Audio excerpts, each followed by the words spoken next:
Hello, everybody. My name is Alex, and I am a host for the National Health Federation.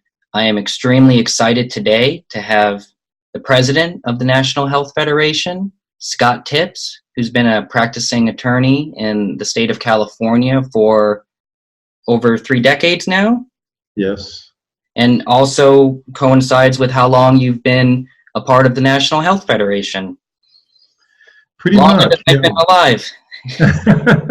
Thank you, Alex. Yeah, it's been, I became a food and drug attorney back about 3 years after I started practicing law. And two very good friends of mine, Dirk Pearson and Sandy Shaw, who used to be big names in the health movement and even health freedom movement, said to me once after I became a lawyer got my license from the state of California, came to me and said, Scott, you're a lawyer now and you're interested in nutrition and health, so why don't you become a food and drug lawyer? So that was, I'd already been practicing about 3 years, and that was in 1983, and I thought, gosh, they have a point. And so I studied under some other attorneys and the like. I never worked for the FDA like many of these food and drug lawyers, and I was one of the first 2 food and drug lawyers west of the Mississippi at the time. Nowadays, there are tons of these guys and gals who practice food and drug law west of the Mississippi, but at that time, there were only 2. Wow. Jay Geller and myself, and Jay had come from we were both in LA, practicing law in LA, and Jay Geller had come from the FDA, and he was a great guy, knew a lot more than I did. I was still learning, and great guy, and nothing against him, but he didn't have the belief in the industry that I had, because I was actually a consumer of these products, taking supplements, vitamin and mineral supplements and herbs and the like, and so I believed in the products. And most food and drug lawyers don't really, at least at that time, didn't really believe in the products that they were representing. I won't say that Jay Geller didn't, but let me just say there's a lot missing in at least the earnestness of defending your client's case at the time. So, and I still practice food and drug law a bit, but mainly I deal in other things, and mostly now I'm doing health freedom work for the National Health Federation. Well, something coming to my mind right now is what's called Dietary. I think, was that in 1994? How does that relate to your whole journey and everything? Well, I'd already been I've been writing a legal column for Whole Foods magazine since 1984. And, in 1990, the FDA got its little dream bill passed, which was the Nutrition Labeling and Education Act, the NLEA of 1990, which imposed a lot more restrictions on vitamin mineral supplements. But what happened is, as with anything like this, it created a huge backlash amongst the industry. And the industry at that time was far different than it is today. Today it's very corporate. You have a lot of pharmaceutical companies that own vitamin companies and vitamin supply companies, like Capsugel is owned by Pfizer, that sort of thing. But back then, back in the late 80s and early 90s, it was really composed, the supplement industry and the health food industry was composed of true believers, a lot of whom were on our National Health Federation Board of Governors or Board of Advisors or the like. Victor Earl Irons, a very famous name. Bragg, the founder of Bragg, was with us. A whole bunch of people were on our side and part of NHF. But what happened is, when this NLEA was passed in Congress in 1990, signed into law as well, you had this backlash, and people all mobilized, both industry and activists and organizations like the National Health Federation. In fact, at that time, there might have been another health freedom organization around, but we were the only game in town. And if you wanted to fight for health freedom, you joined the National Health Federation. We were founded by Fred Hart and some others in 1955. And so in 1990, we were already a 35-year-old organization back then. That was, 1990, almost 30 years ago. So we're currently in our 64th year and still going strong, and in fact, more international than ever. But to answer your question, and I realize I'm sort of going on side trips here, but a lot of us joined together and conducted a huge letter writing campaign to Congress and meeting face to face.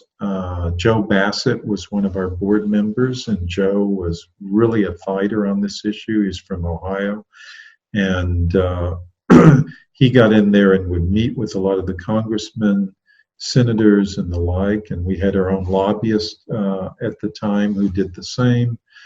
We had activists who did the same. And we got a bill introduced, which ended up being called DSHEA for shorthand, but which is the Dietary Supplement Health and Education Act, DSHEA, of 1994. And it passed unanimously. In fact, Congress passed it unanimously because, in large part, because there was such a groundswell and a letter writing campaign that caused Congress to be flooded with so many letters that it was the hugest number of letters since the Vietnam War that they'd ever received. And so it passed unanimously.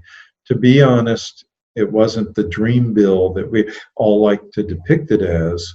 It was a compromise, and there were some aspects of it that, frankly, were not that great. But overall, it protected the industry. Overall, it protected consumers' right to access these products like dietary supplements.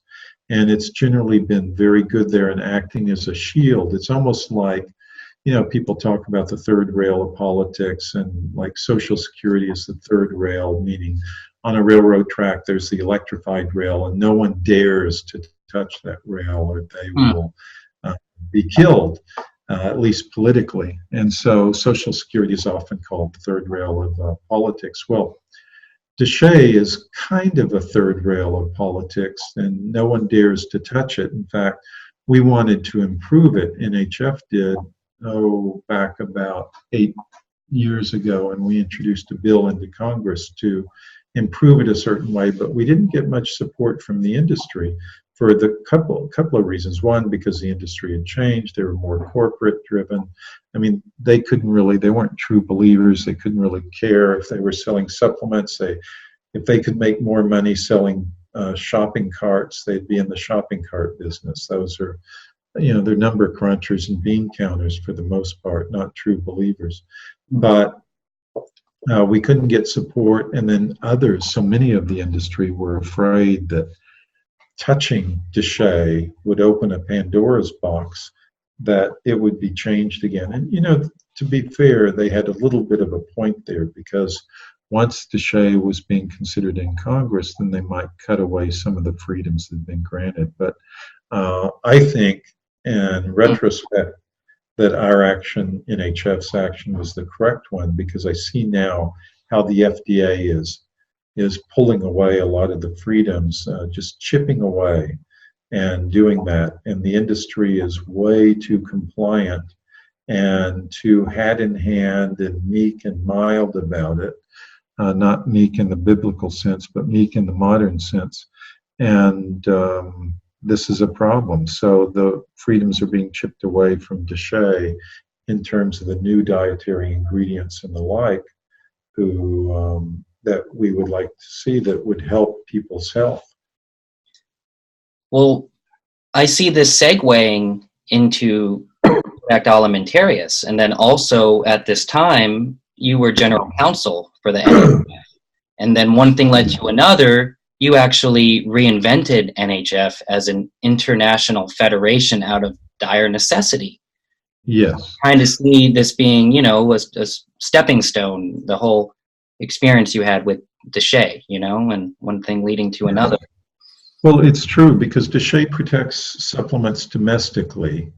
However, when it comes to internationally, it's no protection whatsoever. And really, like you were saying, Alex, then we're talking then we're talking Codex Alimentarius, because it, in its various forms in its nutrition committee, it was dealing with, and it was actually addressing vitamin potencies, both upper limits as well as what we would call the recommended daily allowance or recommended dietary intake.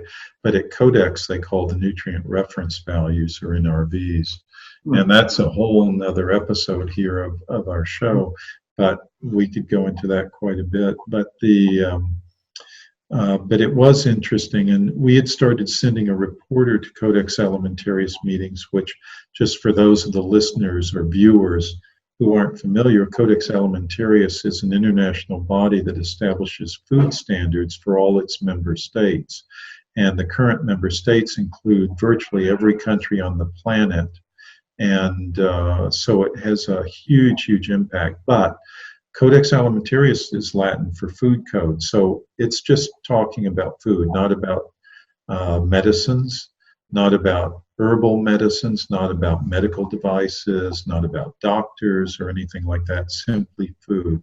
So there's a lot that they deal with that doesn't directly concern our interests, but there is an equal amount, maybe a greater amount even, that does concern us. Contaminants in food, toxins in food, food additives, the food labeling, the nutrition, as in nutrition committees and the like. And so that's what first perked our interest in Codex Alimentarius. And we had been sending a reporter, as I said, in the mid-90s through the late 90s to attend these meetings and to report on them, basically. But that really wasn't enough. And in the year 2000, I asked the then president of the NHF, Maureen Kennedy Solomon, because I was living in Europe at the time, and I said, look, it wouldn't cost me much to fly to Berlin and attend this meeting in June 2000. Would it be all right if I did that for NHF? And would NHF pay the cost? And she didn't even hesitate. She said, of course. And then that's what I did. And I was on the U.S. delegation, which is a whole nother story. What year was that, Scott? That was June 2000. Okay. And I attended the Nutrition Committee meeting. See, there's the Codex Alimentarius Commission that was founded by FAO and WHO, the World Health Organization, the Food and Agriculture Organization.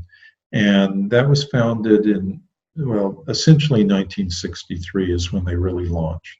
And they've been around, but the commission itself couldn't handle all the workload. So what they did is they created a number of committees that are hosted by various member states. And one of the committees, there are like some 25 plus committees at present. One of the committees is hosted by the German government, and that's the Nutrition Committee. It has a fancy name that I won't go into right now, just call it the Nutrition Committee. And the host country of any committee gets to select where the committee meets and who the chairman or chairwoman will be.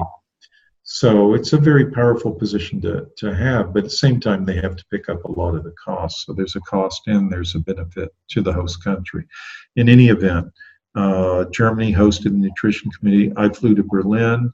I was there. I made a difference at the very first meeting, which we can go into or not. But the point is that from that point forward, NHF started going in a more participatory way. And then in the year 2002, also in Berlin, the U.S. delegate didn't like how obstreperous I was or vocal I was about what the U.S. position should be, and she didn't let me on the delegation. So I quickly acted, which was the best thing in the world, Alex, that could have happened for us, because when you're on a country delegation, certainly the U.S. delegation, you have to actually sign a contract that you agree that you will not lobby other country delegations to take in a way to take a position that's contrary to that espoused by the U.S. delegate. And the U.S. delegate's just a bureaucrat, an FDA bureaucrat, sometimes a USDA bureaucrat, but that's essentially what they are. And the same with the other member states, but some are more open-minded than others. But in this case, it was good because as long as I was on the U.S. delegation, I was essentially muffled. I couldn't say anything at all, gagged actually. Couldn't say anything at all except in private meetings with the U.S. delegate and state our position, or during breaks to her. This was a woman named Elizabeth Yetley. But Yetley wouldn't let me on the delegation 2002. I applied to Codex, and through some miracle of God, I got on. I mean, I got NHF on. And I think they were just asleep at the wheel. They didn't really know much about what we were. They had rejected us a couple of times. I persevered. Anyway, then from that meeting on, NHF had its own microphone. It had the right to participate in the meeting by speaking out at the meeting, by submitting written documents, by interacting in real time with the other delegates. And it was phenomenal for us, because then we could speak out just as the U.S. delegate could speak, and we could take contrary positions. And we've been using that to great effect ever since. So from 2002 to current 2019, what is that, 17, 18 years actually. And we've been putting it to good use. But I'll tell you a secret, and that is that the first meeting I had in 2000, I had a victory where the U.S. delegate wasn't going to there was something in the final report of the meeting that said the U.S. government supports the right of consumers to access dietary supplements. And then this Yetley, at the final reading of the final report on the very last day, took it out. She asked the chairman to take it out. So fortunately, there was a break in the session about 5 minutes later, and I ambushed her out in the hallway. And I said, look, this isn't going to be good for you guys. Keep in mind, I was still on the U.S. delegation. I said, NHF is going to broadcast to the world what you've done here and show it's a sign of bad faith on the part of the FDA if you don't change it. And the representative there for the industry, he kind of poo-pooed it, if I can use that word and phrase, and he said, oh, they don't really care. It's just the final report. And I remember he's a real tall guy, and I pointed to him like right at his stomach. I said, look, you're the people who are sending you here won't appreciate your saying that. Though I would expect your support, not your opposition. And then I turned back to Yetley. I said, look, we're gonna make this a public relations nightmare for you if you don't get this back in, this wording back in. So the break ended. She went back in. And she very cleverly handled it. I was very impressed with how she handled it. She said, Mr. Chairman, may I have the floor? I made a mistake. I misspoke earlier. I didn't mean to delete it. I meant to just move it from paragraph 22 to paragraph 53 or whatever the paragraph numbers were. And so it was reinstated just in a different position in the thing. So that was our initial victory. And then we didn't have any victories at all for 7 years. Well, 9 years actually. And then we had a huge victory in 2009. But again, another story perhaps for another time. Well, and getting a little bit off the topic. Well, I think this is a good opportunity for all of our viewers, listeners, subscribers, and NHF members, or soon to be NHF members, to really take a moment to feel the gravity of this situation and to understand that the NHF shapes global policy almost as powerfully as Russia, Canada, the United States, the European Union, China, or India sitting at the bargain table. It's true. I mean, it's really amazing and even humbling to think of it that way, but it is true. I mean, here decisions are being made in private meetings. I mean, technically they're public and they're open to the public. Anyone could go and sit in the public gallery, but you couldn't participate in the meeting unless you're on a delegation, either the delegate of a country or an INGO. And INGOs attend, most of them, 98% of them, are trade industry groups, front groups for Monsanto, front groups for Merck Industry, front groups for the aspartame industry, that sort of thing.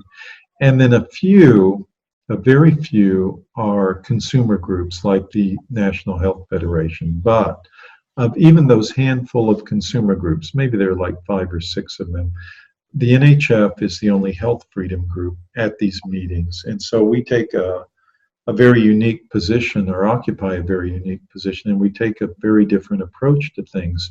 Some of these other consumer groups are allies of ours on issues like contaminants in foods and toxins in food. But when it comes to supplements, dietary supplements and the like, we're alone unless we get some countries to join in and defend us on that. Like India has done that. Even the delegation of Iraq has done that. Iran, some others you wouldn't even expect, South Africa at times. But in any event, what we've found is that we're unique in that respect. Well, I'm sure you could agree that freedom fighters transcend race, creed. Yes, it's true. You know, it's the fighting spirit. It's very interesting how that works, but you're absolutely right.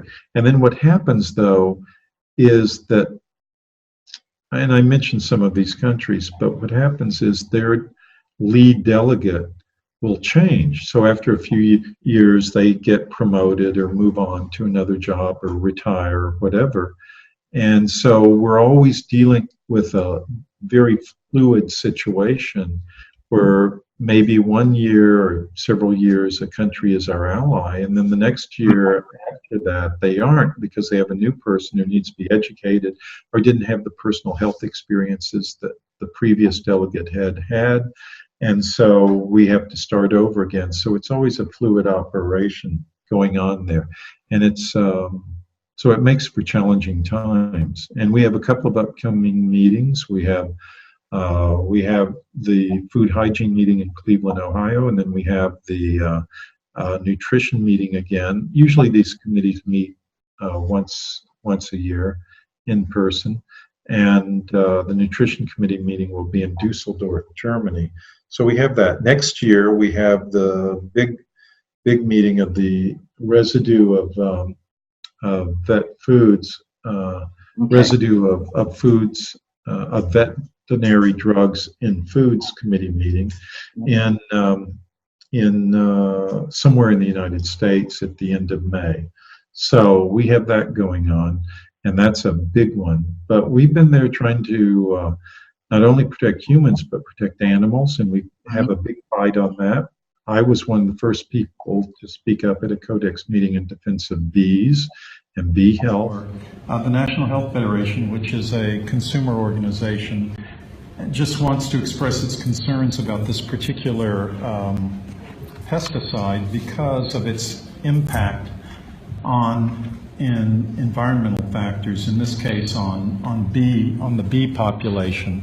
We have studies that have shown that from 10 years ago, and even more recent studies, that show that it's impacted negatively on bee population. And we would ask that the scientific bodies conduct further studies into this, because while the residues may or may not impact on humans, it certainly has been impacting on the insect population, particularly the beneficial insect population.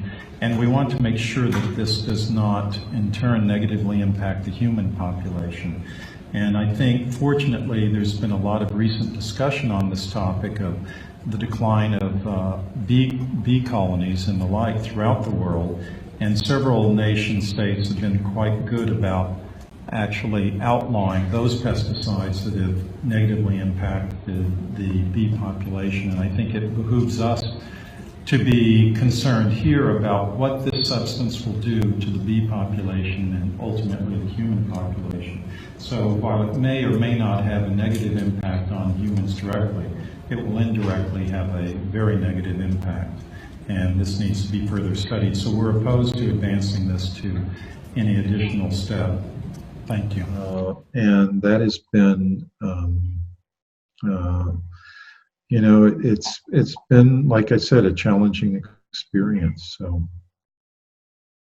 because we get a lot of opposition. I mean, the Pesticide Residue Committee, which is hosted by China and almost always held in Chinese territory, is is proof of that, because you have the glyphosate team there, you have Merck, you have Dow Chemical, you have Monsanto, you have a whole bunch of people ganging up on NHF.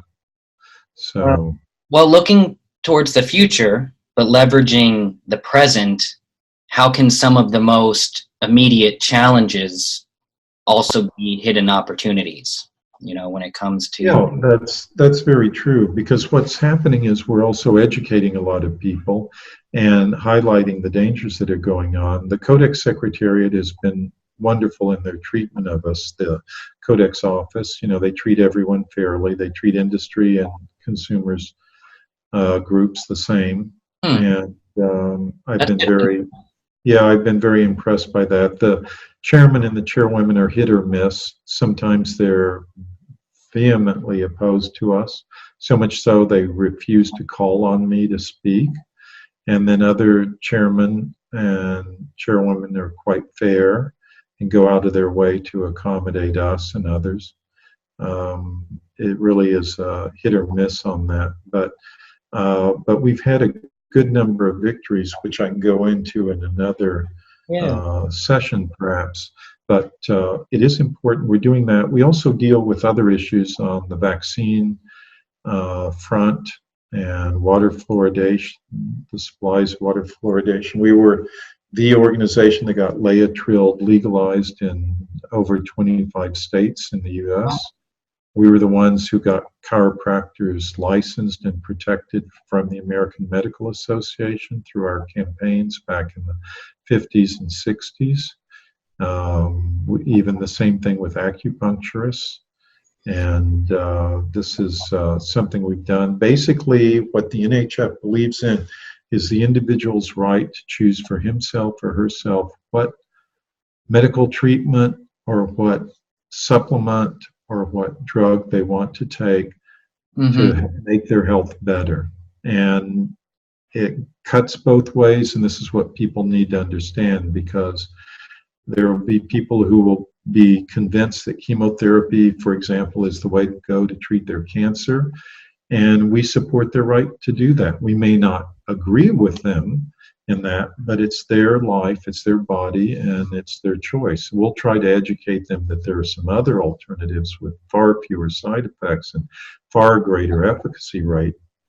But if they ultimately choose chemotherapy, then that's their choice. But the flip side of that coin is that we, you and I, Alex, and others like us, deserve the right to refuse chemotherapy or to do other treatments than chemotherapy or radiation or surgery if we so choose, and we should not be thwarted in that effort. And that's the basic essence of our organization. We're nonpartisan. We have people from the left, we have people from the right, we have people all in between.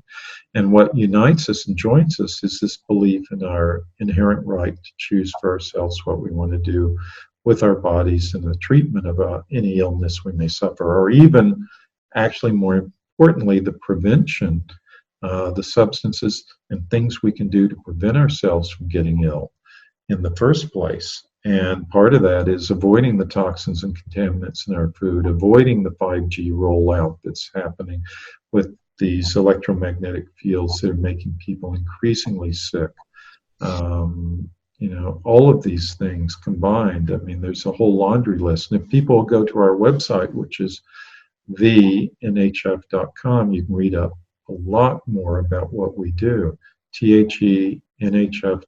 And to join, we need members to support us, to make us, and donors, to give us the means to go to these Codex meetings. They aren't cheap, and we don't have the, taxpayers' money to fund us like the FDA bureaucrats do. We don't have the deep Fortune 500 deep pockets like Monsanto and Dow Chemical and those other big giants, Merck Drugs or Bayer, to send their huge number of delegates to attend these meetings. It's usually just me or one or two others, and that's it.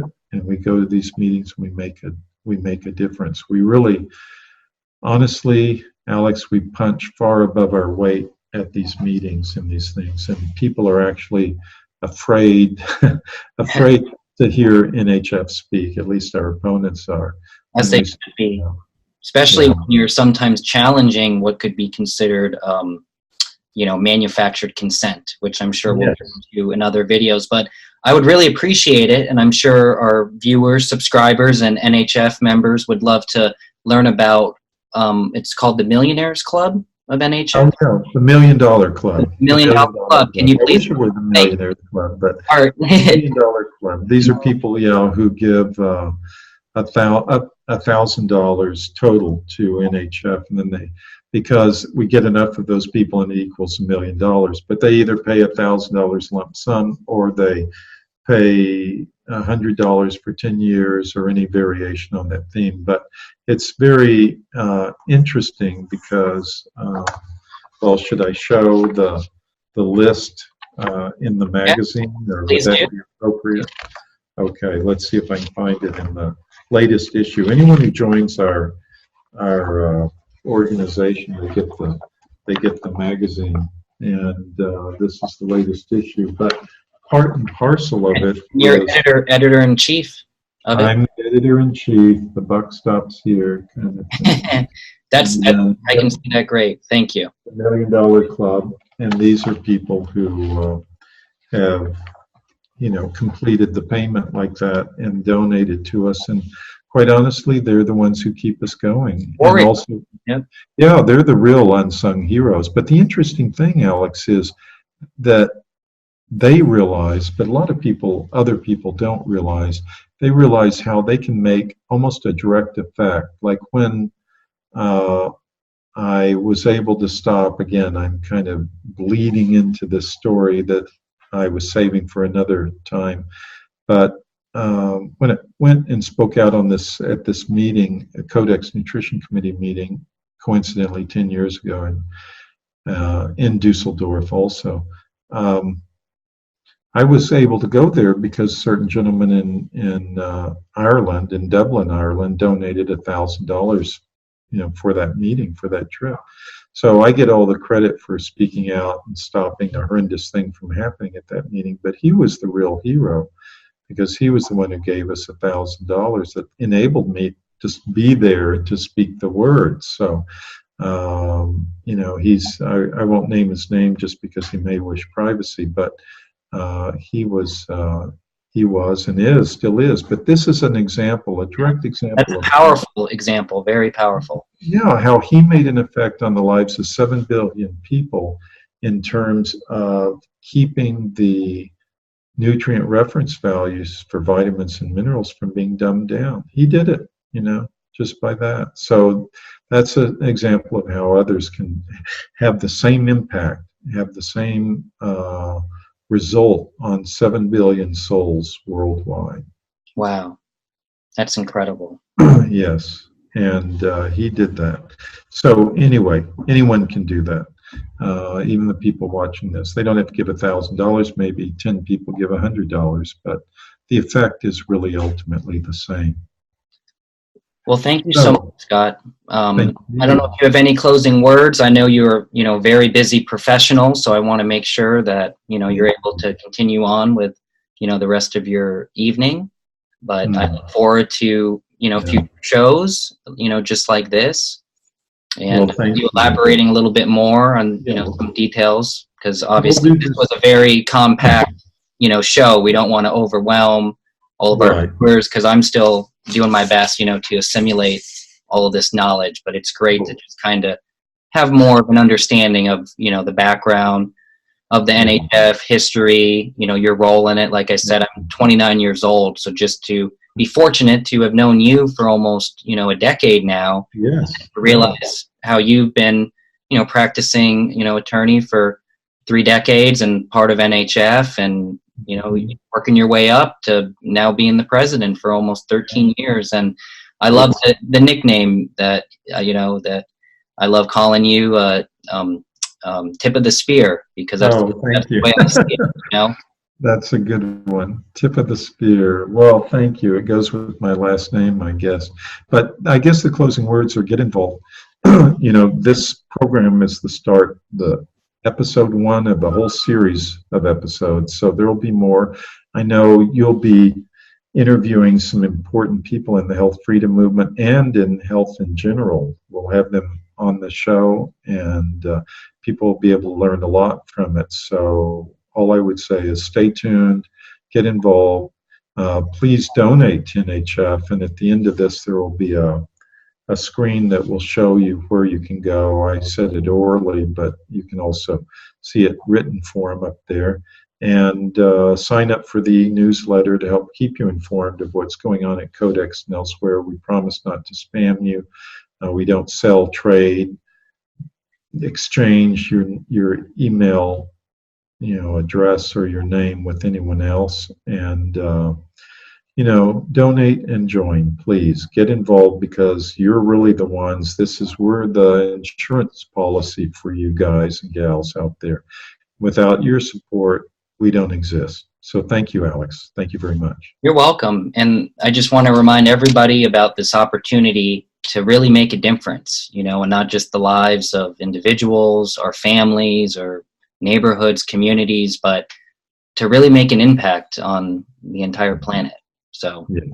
Thank you. Yeah. Okay. Well, thank you very much. And looking forward to the next one. Bye for now. Yeah. All right. Bye for now. The Alex Landry Show on his and the National Health Federation's YouTube channels are proudly sponsored by Alex's superfood business, The Moringa Man. Minerals, antioxidants, nutrition. While supplies last, utilize the code NHF for 10% off your order, and free shipping is always included at themoringaman.com. As an added bonus, the NHF will receive a 5% commission. Your purchase will help you be all you can be while ensuring your body is meeting its nutritional and detoxification needs.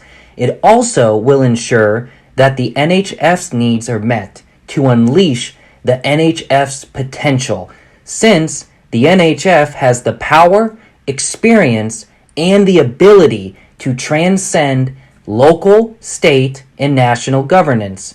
No other health freedom fighting organization can even begin to approach the powerfully representative position that the NHF provides for its members today.